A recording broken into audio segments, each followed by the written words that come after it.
So, good evening, everybody. Your bubbles, the Aucklanders who are we continue in level 4. Lovely to see you all. I imagine that it's a little bit difficult to have a meeting without face-to-face, and we are perhaps a little bit tired of these Zoom meetings, but let's try to do it the best we can. So the topic is very general because Lyn told me to talk about religious diversity. So it's so general that it was really difficult. But I thought that let's try to think first of what is the common thing or the common reality in any religious experience. So I will try to begin talking about what do we human beings have in common regarding religious experience, because the topic is religious diversity.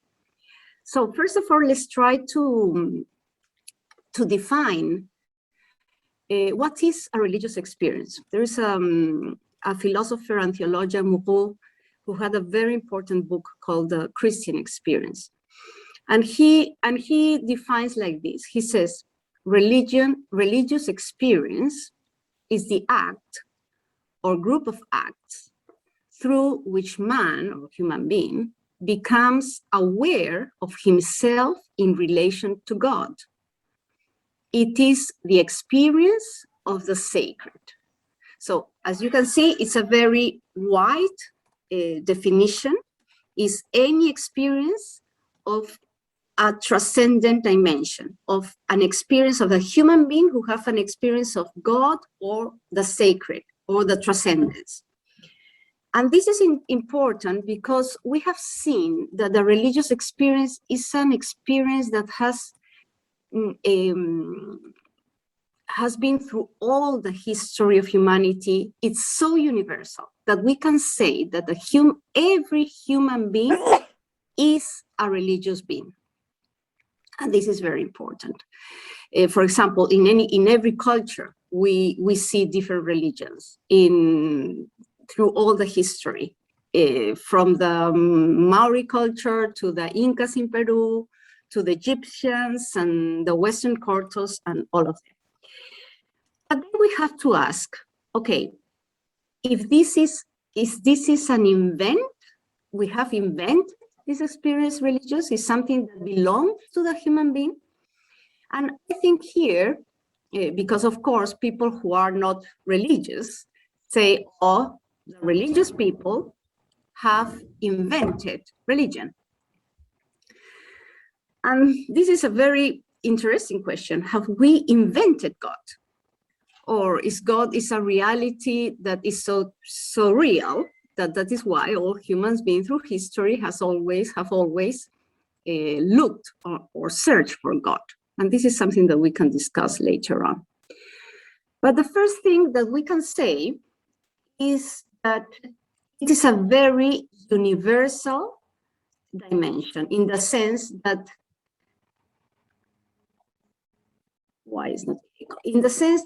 all of us have a desire for God. And that is why it's like, I have put here a beautiful print in which it says, and it is true, it's like every human being in our own hearts, we have written the desire for God. The desire for God is written in the human heart. So it's like we have been like, we have like the print of God in our hearts. We have been created by God. And because we have been created by God, we need God. It's like, of course, if you are a human being, you are always looking for your parents. You want to know who originated you. It's the same thing. As we have been created by God, all human beings have this tendency to search for God. And that is why we call that we are, all of us, we have been called, or we have been created in the image of God. And that is why we are always searching for God. But you perhaps could say, oh, but there are people that they do not believe in God. Actually, this is interesting. All of us have a God. So if you do not believe in a transcendent God, we always have gods. Power can be your God. or money can be your God, or fame can be your God, because we always have a God. And that how can we prove in one way, because there is no way to prove God, but how can we prove that human beings have this desire for God? For example, I imagine that you have experienced that nothing is enough. That you have, I don't know, when we have this desire for infinite, we have this desire for always more. It's like when you, for example, reach your goals, you reach that, okay, you have worked hard for getting a good mark, or you have worked hard for entering to the university, or you have worked hard for being #1 in your class. And then when you reach the goal, you want more. And you want more, and you are never satisfied. We are unsatisfied people. Why? Because it's like we desire the infinite.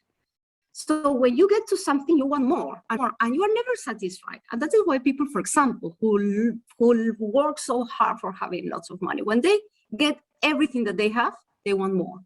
Never is enough. Why? Because our heart is made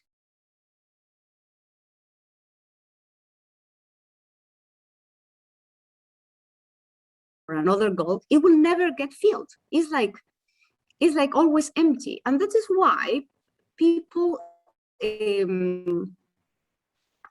are always in this search for more. So that is one way to understand how we have this desire for infinite. This is one way. Another reason that explains how we desire God is that also the fact that we are always looking for knowing the truth, for example, looking for beauty, looking for what is the why of reality. All those questions, the death, the suffering, the mystery of life, the happiness, all are things that shows us that we are made for something else. The fact also that we want to remain. There is a philosopher that I love. His name is Gabriel Marcel. And he says that when you love someone, it's like you say to the person, I don't want you to die. I just want you for me forever. And this is true. When you love someone a lot, you don't want to lose the person. You want a love forever. You want the person not to disappear, and you resist to the disappearance of the person because love demands eternity. And that is why we struggle so much with the death of the people that we love, because we want eternity. And love is created for eternity. And also ourselves, when we die, we don't want also to disappear. No? That is why people, for example, or some look for having children, or some look, okay, I have to leave something in this world, and perhaps you are happy if a street has your last name, or you have left a book, or you have written a book, or you have had a kid, or you have planted a tree. It's something that you want to leave something because you don't want to disappear. The human beings, we want eternity.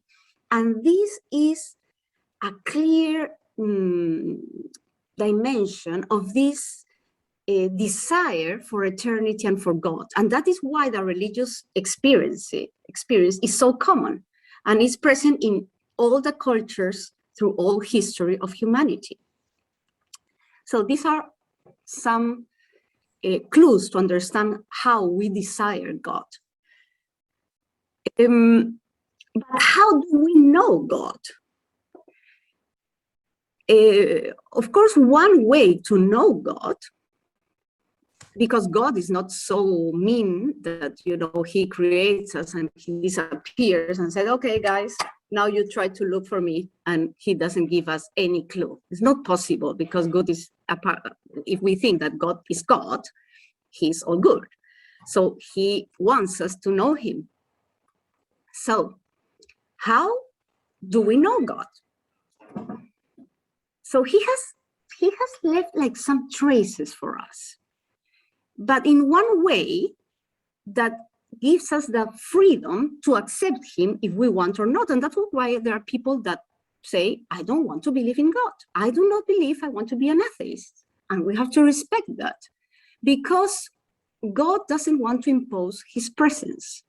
God has created us with freedom, for freedom, but we are free to accept this relationship or not.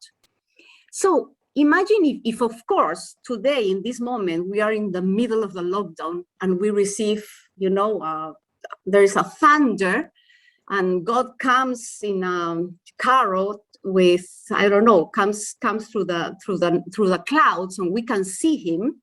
Of course, that would be not so good, because we will have to believe in him if he appeared like that. We will have to say, okay, I cannot say he doesn't exist. So he's very careful to show himself, to reveal himself, but in a way that we have the freedom to say yes or no. So all of us have the desire for God, the need for God, but all of us have the freedom to say yes or not to the religious experience. So one way to know God is through creation, because through creation, we can come to some knowledge of God. We can understand through our reason. We don't need faith. Just through the reason, we can understand that God is the origin and the end of the universe. When we see, for example, the truth and beauty of the universe, we can come to the knowledge of the existence of a personal God. And it happens to me. I imagine that happened to you too. When you see creation, when I don't know, when I go to here in New Zealand, you have so many beautiful places that really is fascinating, because you can be in touch with God every day. And actually nature helps us, is because nature, it speaks about God. God has revealed himself through nature, because when you see nature, you can see the greatness, you can see the beauty, you can see the order, you can see many of the attributes of God. So through creation, we can know some of the traits of God. We can know also the beauty, the order, the greatness, the power of the Creator. So in that creation, he has left traces of his creation. And we can understand, and many people who have never had a religion class, they can say, okay, there is a God. And I know many people that they say, I don't know how is God, but I know, looking at the universe, that there is some supernatural force. So, because of course, if you see the galaxies, the universes, you imagine, you can get there, you can see, okay, this is not just casualty, this is created by someone else. Of course, you can also say, no, it has been just a cause of casualty, as many people can say, or just the Big Bang, or just the crossing of energies. Yes, there is also a possibility to explain in another way. So because there is always the freedom to believe or not to be, or to not believe. And that's the key of the religious experience. We are always free to believe or to not believe. No, there is no imposition. And it's like this image that you can see. Someone can type, what do you see there? What are you seeing there? Let's see if someone in the message. Can you see mountains? Aha. Okay. So this is a painting by an artist called Doolittle. And you can see that there are horses. If you watch, you can see the mountains. And if you go a little bit further from the painting, from your screen, you can see that also, you can see just mountains. But if you observe from another angle, you can see that there are also horses there. So it depends on how you look. So it's more or less like God. We have to open to see God. we have to open ourselves to a view because it's like hidden there. So in the painting of the mountains, the author hid the horses. So in creation, you can perceive God or you cannot, but it's there. So all human beings, all of us are able to know God. All human beings are able to have a religious experience and to know him. But of course, we will know just some things because we cannot know all of God. And this is the difference between religion and revelation. So, what is religion? Religion comes from the word in Latin, religare. And religare, ligare in Latin, means unite. So, religion is how human beings search to unite, to be united to God. Religion is the search for God. And that is why the little character there is trying to ask, where are you, God? Who are you, God? No, all of human beings. And that is why we have so many religions. And that is why the topic of your topic is diversity, religious diversity, because people give different answers. For example, the Incas, I am from Peru, so we have the Incas, okay, the empire of the Incas in the 10th century. And the Incas said they were looking for God and they saw that the sun was so big, was so incredible. With the sun, without the sun, they couldn't live, that they said, okay, the Inca soul is our God. So they were looking for God and they said, is the sun. And we can see, and that is why we have so many religions. Why? Because people try to answer to that question, try to understand who is God, try to search for God.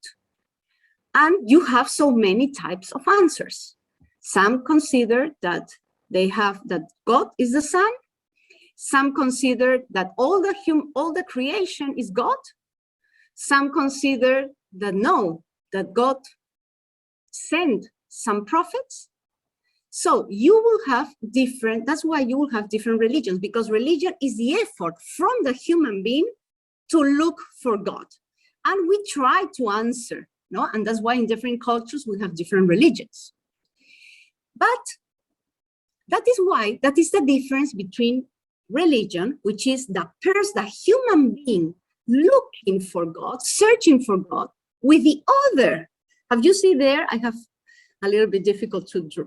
I am not an expert drawing in PowerPoint. I have to ask apologize for that. I try to do my best. But okay, look, that the arrow is from our little friends going up. So they are trying to look for God. While revelation, the arrow is the contrary. Why? Because revelation is how God tries to communicate with humans, okay? So God is not a mean God. God is a good God. So he says, okay, I will try to help these guys to find me, because, you know, they have tried by different channels and they have tried to do different things. And yes, so God communicates with humans.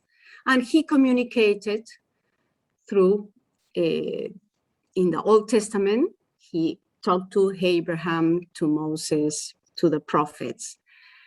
And finally, God, as he saw that all of us, we were a little bit lost in this search, he said, well, better I communicate in an easier way. So he said, okay, I will send Jesus. So Jesus is the one who comes for us Christians to reveal, to give the revelation of God. But of course, other religions have other prophets. So, for example, we have the monotheistic religions. The monotheistic religions believe in one God, no? And you have the Islam, Christianity, and Judaism. So Judaism believed that God revealed in the prophets, that God revealed to the fathers, to the patriarchs. That's why we share the Old Testament with the Jews, because they believe that the revelation, the arrow from up to down, God revealed who he was through Abraham, Moses, then the prophets. But when Jesus came, the Jews said, we do not believe that you are the Son of God. So they stay there, and they are waiting for the Messiah. They didn't believe that Jesus was the Messiah. While we Christians, we believe, oh yes, Jesus is the one who reveals the Trinity, who reveals the Father, who reveals all what we needed to know for our salvation. While Islam believed in Mahoma. And Mahoma was also a prophet, that he was felt, and he taught also the revelation that he had from God. So, and then we have other religions in which they believe in many gods. And this is interesting because this is very different. That is why the diversity in religions. We have the monotheistic religions, the ones who believe in one God, that's Islam, Muslims, and Jews, and the polytheistic religions, who believe in many gods. They have not had, so for example, here we have Hinduism from India, Shintoism, Druidism, Taoism. Actually, there are much more. I am giving you just the most important ones, but there are lots. If you just look in Google, you will find religions that you have never heard of. You cannot imagine how many religions there are. I was surprised. Look, and I am a theologian, and I actually have found new religions that I was absolutely surprised to find. But the important thing that the difference is that monotheists are the ones who believe in just one God. Polytheists are the ones who believe in many gods. And Christianism and Islam and Judaism, we believe in a revelation that has come from God through the prophets, and in the case of Christianism, through Jesus. So that's the big difference. But of course, I imagine that the topic that they have asked to develop is about the diversity of religions, how to live in harmony with so many religions. How do we do? Who has the truth? Well, there is something very important here. First of all, thank God, in the Vatican Council, Second Vatican Council was so important to declare that one of the rights of the human beings is the freedom of religion. Actually, this is a very important element for the diversity of religions. We have the freedom to believe in whatever we want. Nobody can impose a religion.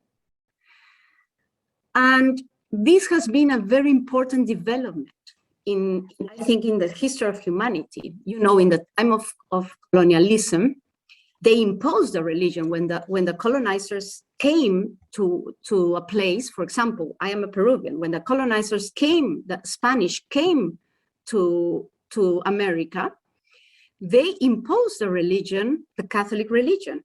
And if people didn't, I don't know, if the Incas didn't want, well, sometimes they treated really badly. Sometimes they were killed or they were punished.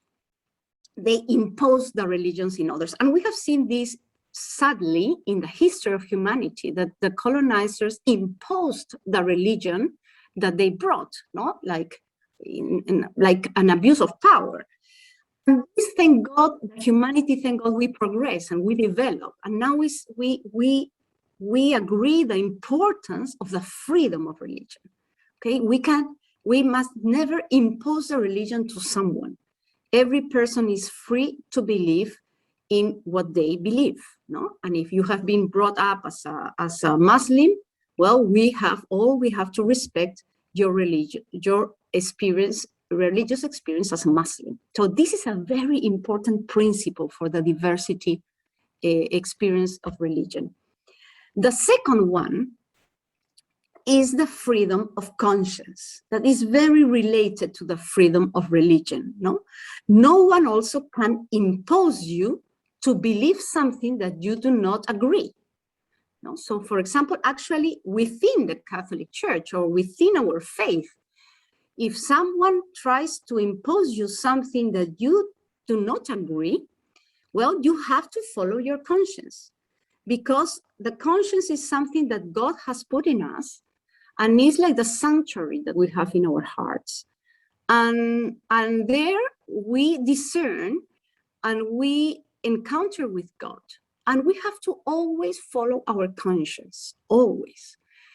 There was a saint called Newman, Cardinal Newman, and he said, if I am in a party, I cheer the Pope, but first my conscience.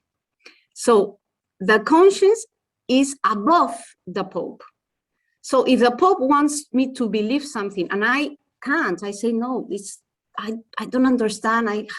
I will try, of course, to understand, but if I can't, if I do not accept something, I have to be coherent with my conscience regarding any teaching. So this is another important principle that has been developed.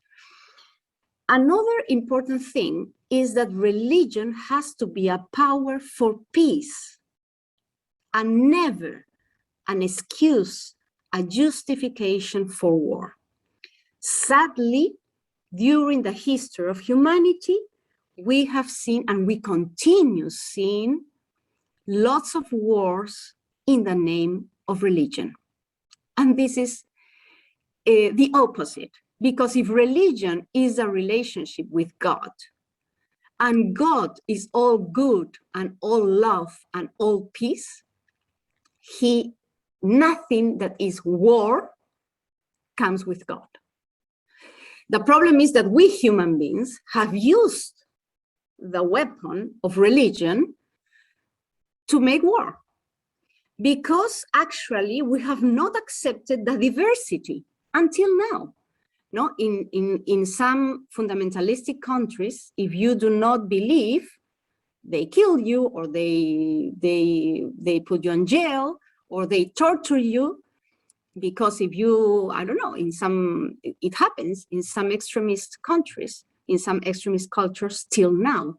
And we have seen, in the terrorist attacks, that there is terrorism many times have been done in using the weapon of religion. And that is why the Muslim community here last week said clearly that it was not what the Islam taught, that it was not the teachings of the Quran, that it was just a wrong interpretation of their book, of their divine book, because never religion will work or never must be used for war, but for peace. So this is another important element in the diversity of religions. And I think now we have to learn how to live unity in diversity.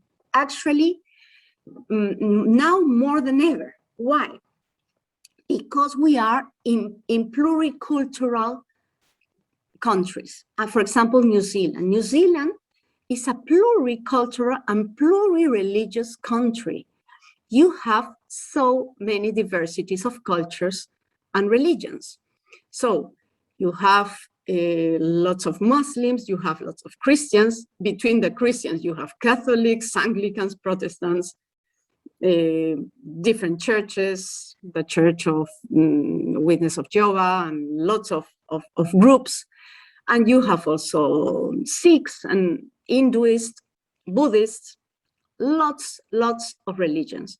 So actually the future, and that is why I think they have chosen this year this topic, the future of the world to live in harmony and unity and peace is to respect the diversity. But usually, you know, we human beings are a little bit scared of something that is different. I have to say, and I have to be very, very authentic with you guys. I always felt like, actually didn't know much about the Muslims. You know, I come from Peru, that is in imagine, in Peru, when I was there 15 years ago, 98% were just Catholics. So you never find a Muslim, you don't find a Hinduist, you don't find, it's 98%. So where you turn your face, there was a Catholic there.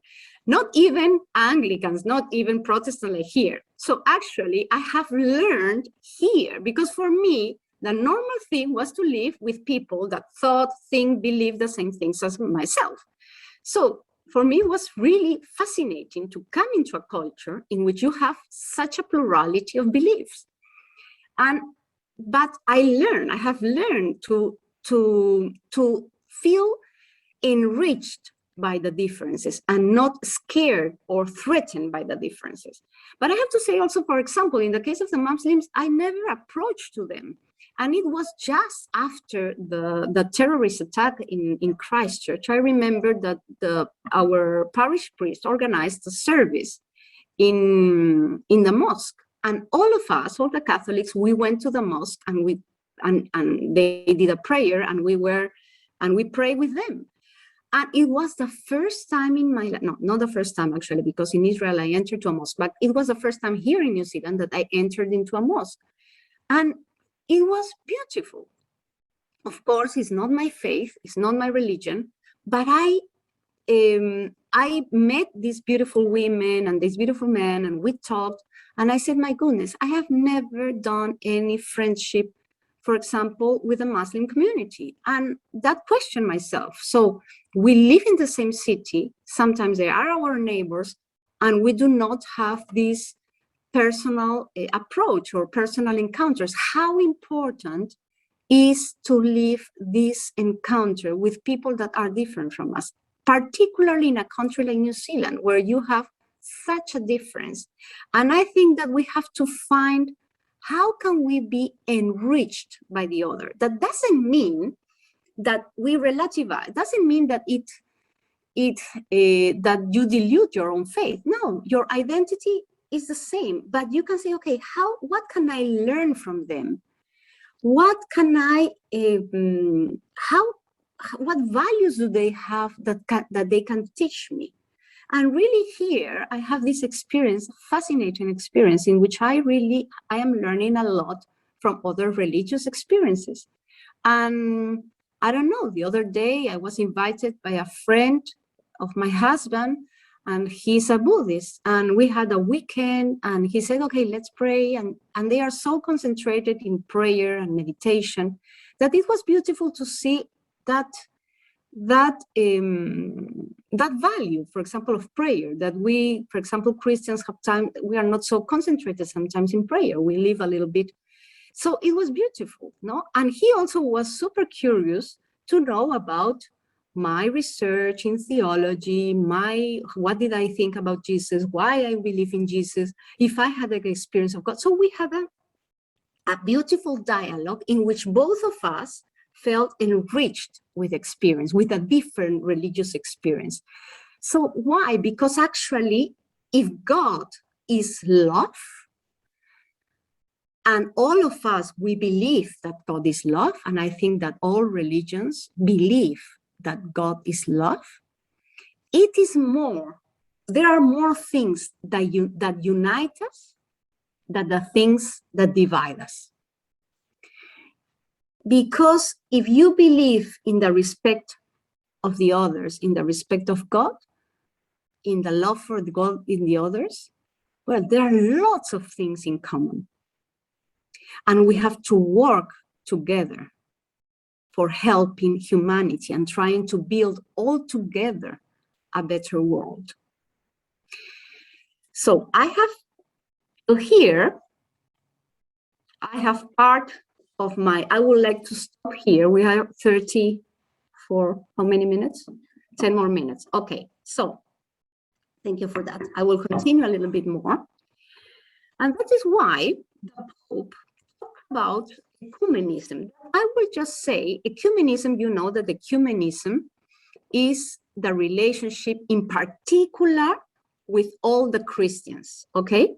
While interfaith is regarding with what I have said, with other religions, ecumenism is the relationship with other Christians. For example, our relationship with Anglicans, with Protestants, with Orthodox churches. What do we have all of us in common? What we have in common is that all of us, we believe in the Trinity and we believe in Jesus. That's the main thing. And the Pope, in John Paul II, wrote this beautiful document about ecumenism. So we have developed a lot about ecumenism. But what type of unity? Because perhaps, you know, in the old times, the Catholic Church thought that ecumenism was, okay, to reach the unity, all the people that are far from the Catholic Church have to become all Catholics, and we will have the unity. So the mentality was that, okay, we are the ones who are in the right place, so you guys are the ones who have to come back to the Catholic Church, because the Catholic Church is the true one. So we have changed a little bit this vision, because there has been a development. Now, more or less, the pre-Second Vatican Council, the idea was this, no? That we are in that kind of pyramid, and all the other Christians are outside the church. Actually, there was a saying, and I put it there in Latin, extra ecclesiam nulla salus. That means outside the church, no one is saved. So before the Vatican II, it was thought that if you were not a Catholic, you could not be saved. I remember my Nana, very worried, super worried. She lived before Vatican II, and she was super worried because one of our relatives went to be a Protestant, and he left the Catholic Church. So she was, oh, he will be condemned. He will not go to heaven because he has left the church. So for her was a drama, because she thought that because she was not in the Catholic Church, she will not be saved.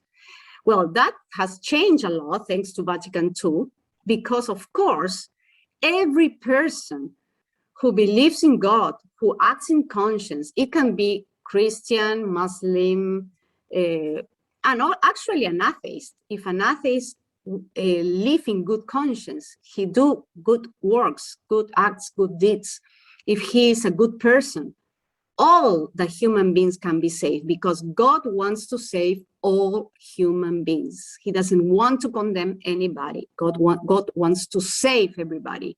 So all of us, if we live a good life, if we choose love, if we choose good, if we choose, we will, of course, everything that is good in this life belongs to God. So God, of course, will save all the ones who wants to believe in him. So that is why the Second Vatican Council decided a new way of understanding, and they put these little circles, like concentric circles, in which the Vatican put Jesus there, and all the religions are, each one is one of the circles. But actually, the Pope Francis has changed the image, and he is using another symbol. And now he says that there is another model of unity, that the model of unity, he says, is like polyhedron. The ones who knows, who are good at maths, they know that polyhedron is a three-dimensional body with many angles and surfaces. And it's interesting because I think our world is more like a polyhedron. Actually, all are in different places. We have different angles, we have different dimensions, and our differences, but at the same time, all of us, we are just one polyhedron. So this is, I think, a little bit the experience, the polyedron, with the differences, is how we have to live this religious diversity as a polyedron. And all of us and everything that is true in every religion, because of course, every religion has good elements, everything comes from God, everything. Everything that is good, that is noble, that improves humanity, comes from God. So, challenge for New Zealand, very important. Why is so important to talk about ecumenism or religious diversity? Well, because little by little, New Zealand has lost a lot of their religion. Imagine, Christianity remains just 37% of the population in New Zealand identified as Christian. 48.6% of New Zealand stated that they had no religion. And if you see the statistics now, it's interesting. You have Anglicans, 300,000 more or less, Christians, another 300,000, Catholics, another 295,000, Presbyterians, 221, Catholics, 173. I don't know the difference between the Roman Catholic and Catholicism, because perhaps the Catholicism, they are Catholics, but they don't believe in the church. I don't know why they have these two definitions there, but that's I read it in the statistics. So, and you have also, interesting, in New Zealand, 121 people reported Hinduism as their religion, 57,000 Islam, 40,000 Sikhism, Maori religions, beliefs and philosophies, 43 people identified with Ratana. And also I have to say something that I have not told you, but there are some people that they don't believe in God, but they are spirituals. They have a spirituality, that it is different. For example, Buddhism is not a religion, it's more a philosophy, because Buddhism does not believe in a God, in a transcendent God. It believes more that you have to be in contact with yourself. So there are religions, the difference between a religion or a philosophy. A religion believes in a transcendent God, something that is outside you. While there are some philosophies, like for example, pantheism, that's another interesting name, I have not written there, Pantheism. Difficult that I don't have a board. I think I will have to buy a board for my online lessons. Oh, that would be nice. Okay, so pantheism is that you believe that everything is God. So I don't know, my plant is God, you, Lyn, are God, you, Candice, are God, Rocío is God. So we find God everywhere. That's a pantheistic. And there are people that are very spiritual, for example, but they do not believe in a God, in a personal God. They believe in a force. For example, I have a friend that he says that he believes that there is an energy, no, and he doesn't call it God. For him, it's not a personal, it's not a person, it's an energy that has created everything. So you can find people that do not believe in God, but they are spirituals and they believe in something else. Okay, in some transcendent reality.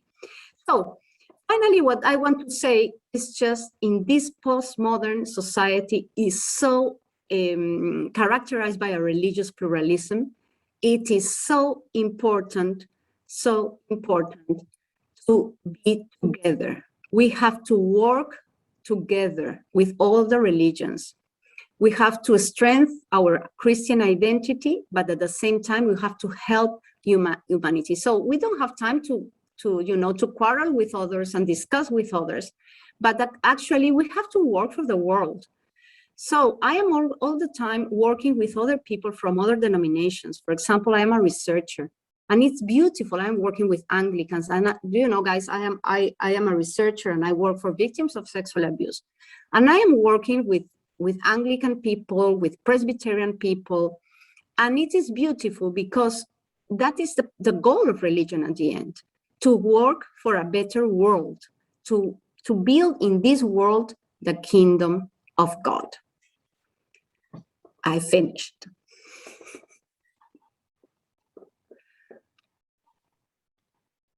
Okay. Do you want to stop sharing your screen for us there? Yes, of course. Okay. Thank you. Good. Look, I'm sure we could have listened to you for a lot longer. Some fantastic stuff coming through there. And we can see that you had more slides and everything to share with us. But I want to give people an opportunity to ask some questions. Now, although it's 10 to 8 now, my Zoom meeting will go till about 10 past. So if people, we've got sort of 15 minutes or so to do questions. So if anybody has a question, write it in the chat. We know what we're doing, folks. Somebody must have a question. Right. Does the Catechism of the Church have an inclusivist standpoint towards other religions or more of an exclusivist standpoint? No, actually, the Catechism follows Vatican II, and Vatican II expresses how God wants to save all humanity, and the revelation is of course for us Catholics, we believe the fulfillment of the revelation is accomplished in Jesus Christ, but also we have this Catechism has the same view of the Vatican II, that it is that God wants to save everybody, and it comes from the Bible actually, that God wants to save all human beings, and if you follow your religion, you will be saved by the grace of the Holy Spirit that is acting in all the religions. And so, yes, you will find the same vision in the Catechism. Thank you. Anybody's typing? Our local church leaders got together, but they were very upset that the Catholic priest wouldn't share communion.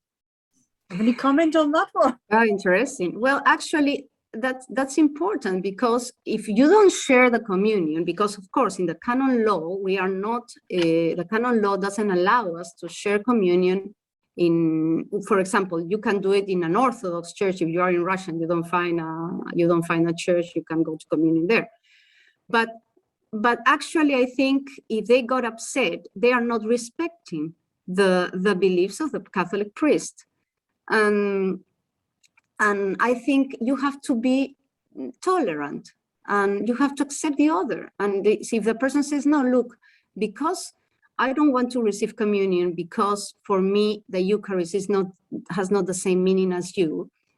And it's different, because actually it is different. It is different what a Protestant believe, what a Protestant or Presbyterian believe regarding communion, than what we Catholics believe. So I think it's a kind of respect, no? It's like when, for example, I hate when I don't know if it happens to you. I hate when I go to a dinner party and the host impose you to eat what they want. I say, but I don't like this, no, but more. And they put you, and the Italians, I live in Italy for 15 years. And the Italians, although you don't want to eat more, they just put more food in your plate. And I say, so they feel that in that way they are being, loving you and caring for you, but really, if you don't eat so much, it's not like nice. So I think it's a kind of respect, no? That you have to respect the other and respect how the sensibility of the other. You have to respect that sensibility. Okay, so from Michael, with religious diversity, with atheists, for example, who support issues such as abortion, which directly oppose what is taught in Catholicism, are they still able to be saved? Yeah, actually, we can never judge anyone, because we don't know. Every person can be saved, every person, and actually there is no sin in the world that cannot be forgiven, and that's beautiful. All the sins of the world can be forgiven, and there are people also that actually. For example, someone who believes in abortion. No, I have a girl. I was talking to a girl that she believed in abortion. But why she believed in abortion? So she told me, oh, no, I believe in abortion because of course, she didn't believe in abortion in the 6 months, but she believed in abortion in the first week because there is not a human being. So she was absolutely convinced that that cells was not a human being. So you commit sin when you know what you are doing. That girl didn't know what she was doing. For example, I'm just talking an example, that we can have ignorance and we cannot necessarily doing things. If you are convinced of something, not necessarily you have the formation. Or if, for example, someone, I don't know, there are so many cases in which girls are obliged or pressured by their families to commit an abortion. And they have not the freedom to do it. So there is no sin when there is no knowledge and when there is no freedom. So that is why we never can judge anybody, because we never know. It can be, we can say, oh, that's a grave sin. We don't know if the person, it's a grave matter. But for being a grave sin, you need three things: knowledge, freedom, and the grave matter. And that's the catechism teaches. And if you don't have the three elements, you are not in sin. So an atheist has never been taught about moral, because an atheist have no moral. They don't have the moral of the Christians. So we cannot ask an atheist, you have to believe in that that's a human being, that's come from God, and you are going against God. If an atheist doesn't believe in God, Christian morals have no sense. So that's why we cannot impose our morals to them, because if they do not believe in God, they do not believe in the moral that God teaches, that is, do not respect the life till the end or since the beginning. They don't have that because they do not believe in God. So our attitude has to be of compassion, of teaching, but we can never force another person. Actually, God does not impose them to behave. God have left them free to do what they want. And although it's horrible, we cannot do anything. We have to respect that. Yeah. Thank you. They're not easy questions, these. They're good ones. No, good questions. Is there a sort of limit to what we can accept of other people's beliefs? Oh, of course. If there is a belief, for example, how the Taliban now, what they believe, But actually, that's interesting. The Taliban. I think that anything that denigrates the human dignity cannot be accepted. You have to say sorry. That's something, and I think that there are some limits. Of course, the human dignity. So if a religion thinks that because of their beliefs, I don't know, if you have stolen, you have to cut the hand of the person. Well, that's against human dignity. So we have to try always to respect the human dignity. So yes, there are limits, of course, because as I'm saying, some beliefs, they do it in the name of God. But is really God what God wants, or is just the creation of the belief of that group? So of course there are limits, and always has to be freedom of conscience, and human dignity. You have like the basis to know when a religion is good or not, or when a belief is good or not. A belief is good if it empowers the person, if it makes the person grow, if the human dignity is respected, if the principle of freedom and freedom of conscience and the good will is respected. It says, previously you said religion is human beings searching for God. Yes. Does that mean God must be a tangible being for religions such as Buddhism and pantheism not to be considered religions? Not, or to be. Being religious to be considered religions. No, because more than tangible being is that, how can I explain? There is, in pantheism, there is no difference between you and God. And this is the difference between religions. Religions is you are the human being, and there is a transcendent, and you have a relationship. And that is why it's called religion, because it's a relationship with God, different from you.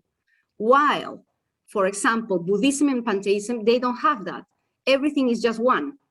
You, the human being, is everything. The world is everything. You are the world, you are God, you are. So there is no relationship because everything is just one. So that is why it's not called religion, because religion is relationship with something else. While Buddhism and pantheism, there is no relationship. There is just everything is one. And that is why, for example, Buddhists themselves, they don't like them to be called a religion. They say we are not a religion. And I agree, they are not a religion. Okay. So Hugo says, how do you differentiate between supporting diversity and tolerance of all or any beliefs, even when they are at odds with our beliefs and conscience? Tolerance. Well, of course, I'm saying, how do you differentiate between supporting diversity and tolerance of all or any belief? Again, I think it responded the other time. If how can I say? If the other person believes something that is against human dignity, of course, I will not be in concordance or an agreement, etc. And I will try to limit if there is some harm or damage. For example, in the case of the terrorist attack, they are doing in name of religion. Well, that's not tolerance. We have to stop it immediately. So I think there are kind of things that are clear. And I think that were the principles that I said before. I think it's human dignity. But there are things, I don't know, if someone believes, I don't know, that they cannot eat meat, well, you know, perhaps I don't like it, perhaps it's at odds with my belief, but I have to respect them. Each one has yeah. For me, the important thing is that a religion cannot be a means of violence, has to respect the human dignity, has to respect the freedom of thought and conscience. For me, those are the most important things. Right. One quite long questions come in here now. Wow, those so clever people here. I'm the so religions happy. are close-minded, e.g. cults, that do not want to accept the truth of other religions. Do you believe there is a solution to bring about religious diversity? I think we'll let you do that bit first. Yeah.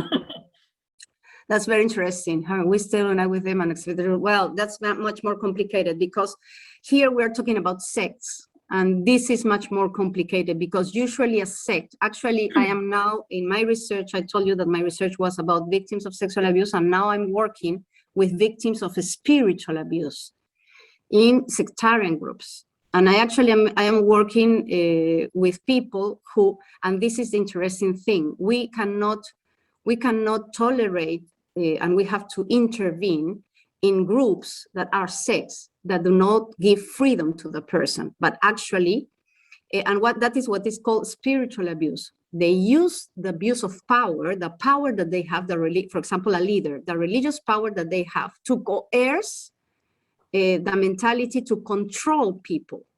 And that is against human dignity and against human freedom. In many sects, the problem, what is the difference between a religion and a sect? A sect is when there is this close-minded, when they try to control your life, and there are many, this to do another conference about cults. But actually the difference is that the religion are universal, everyone is invited, you can free to enter or leave. That's a principle of freedom that is so important, and we cannot accept that type of things because they harm the freedom of the people, and they are used to control and not to empower the person spiritually. Right. I think you sort of answered the second question that they put in there as well then. The last one says, what do you think about religions that some people might think ridicule religions, e.g. Pastafarianism? Well, actually, I don't know what it is. If they can explain me what is Pastafarianism. No, I'm not sure what Pastafarian is either.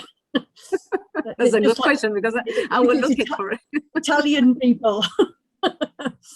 I'm not sure. They don't seem to be coming up with what it is. Oh, sorry. well, I think it might be easier You tell. if I just say. Who are you, AM? It's just hi. It's just about this kind of like pasta god. It's people think it's satire, but like they have, you have to like they kind of. It's like their own religion where they have excuses to party all the time. I don't know. People do believe in it, and Well, people, as people believe in, as I say, all of us, we have a God. As people say, okay, my God is money. Well, you cannot do anything against that, and that is why the world is going as it goes. So the only thing we can do is to live our faith in good faith, to give example, to also show to the one who wants, that's why the freedom, also to share our faith when someone is keen to listen to our message and share our faith. But if someone wants to believe in the past as their God, yeah, we cannot, at least they don't harm, they eat good. Yeah, but Scientology, for example, is a cult. Yeah, exactly. There's one, quite a big one coming here again. How do we reconcile monotheism and polytheism, given that religion is a search for God and thus are all in some way valid? Satan. Yeah, again, that's interesting. No, so again, what I'm saying is we cannot reconcile them because they are different. So we cannot reconcile them. They are different and absolutely different. And I cannot say you are in the truth and I'm in the truth. No, because they have some elements. Perhaps if they are good people, they have some elements interesting. But we believe, of course, that God has revealed us the plenitude of God in Jesus. We Christians believe that. So we cannot reconcile, say, yes, you are in your truth. No, but if they are good people, we say, okay, they are trying to find God and to search for God. But of course, I will continue feeling that Christ revealed the truth of God. But I cannot reconcile saying, oh, they are in the truth. The only thing I can accept is, okay, they are in the religion. They think that what they do is the truth, and I respect that. But I continue with my identity, knowing and thinking that God has revealed the truth in Jesus Christ. And we will know the truth of everything at the end when we die. And we will say, okay, who had the truth? So we will know everything. I will say, okay, I got it wrong here. I got it wrong there. So we will know a little bit more. So there is no way of reconciling, but it is way of respecting and just everyone living our faith. Yes, of course, every organization that is in the name of Satan, I think it's a little bit of a sect. So let's distinguish between religions and sects and cults. Okay, we'll finish with this one here. If there should be no harm in the name of religion, how come so many churches practice things such as conversion therapy? I agree. Which is proven to be torture. I agree. It's terrible. And actually, we in the Catholic Church, they are doing it. And it's just terrible. It's just terrible. It's not good. And actually, I think, yeah, the problem is that we do harm in the name of religion. And we continue doing till now. And it's not good. It's not good. So that is why, please, freedom of conscience, freedom. For me, freedom is, I remember my mother has passed away 2 years ago. And I always ask her, what was the most important value that you gave me? Because actually I never remember her telling me what to do or what to think or obliging me, like, and I always felt that I just wanted to be like her. And she said, because my most important value was freedom. And I said, wow, that's good. And actually I am like her, her beliefs. Just to let people know that the New Zealand Bishops' Conference is actually is doing a submission to the Select Committee about banning conversion therapy. I know that because I've helped to put the submission together, so I know that they are doing one, that they are against it. Thank God. But just to let you know that. I hope it's not, is in New Zealand, do we have groups doing that? No, I hope not. We do, yes. Oh. Yeah. So it's before the select committee at the moment. So the submissions closed on the 6th of September. All the submissions are now in for that. But thank you. It's been fascinating, absolutely fascinating. I think from that first thing where you sort of made me think when you said, have we invented God? Wait a minute, have we? You know, I wasn't sure there for a moment whether I should be answering yes or no to that whole thing of, you know, that we can't prove who God is, but we have that desire. That's something that's within us. And I always think of Augustine, that, you know, we're restless till we've found God, that Augustine talks about. Right the way through to how you talked about that we need to feel enriched by our differences as well, and not just think about, you know, people having to change, but in fact accept and be really open to the differences that we have as different religious communities. So thank you very, very much for that. I'm sure everybody else really enjoyed it too. And I just want to put a little plug in, if you don't mind, folks. And this is something that hopefully it will come through to schools. I've sent it through to the ones in Auckland, but I'm hoping it will go around the country. Is that on Saturday night at 6:30, the coalition, who are the two people from the lead chaplain from the University of Auckland, Dr. Tim Pratt, and Dr. Zain Ali, who is the professional teaching fellow at Auckland, have both asked if we could stand outside our front doors at 6:30 on Saturday and light a candle for peace after the horrific attack at Lyn Mall shopping centre last Friday. And that's one of the supermarkets I go to on a regular basis. Yeah. So it was a bit of a, I mean, quite often I would actually sort of be there around about that sort of time. So it was a bit of a shock to the system for those of us that use that and know the staff and, you know, lots of faces that you see quite often in that supermarket. So what they're asking is just that it says, we've been asked to stand regardless of culture or creed, to unite and stand for peace and reject hate. And while it's hard for us all to meet together in person to support each other, we could do this by doing the standing for peace, especially for us in Auckland outside our houses, and light a candle at 6:30.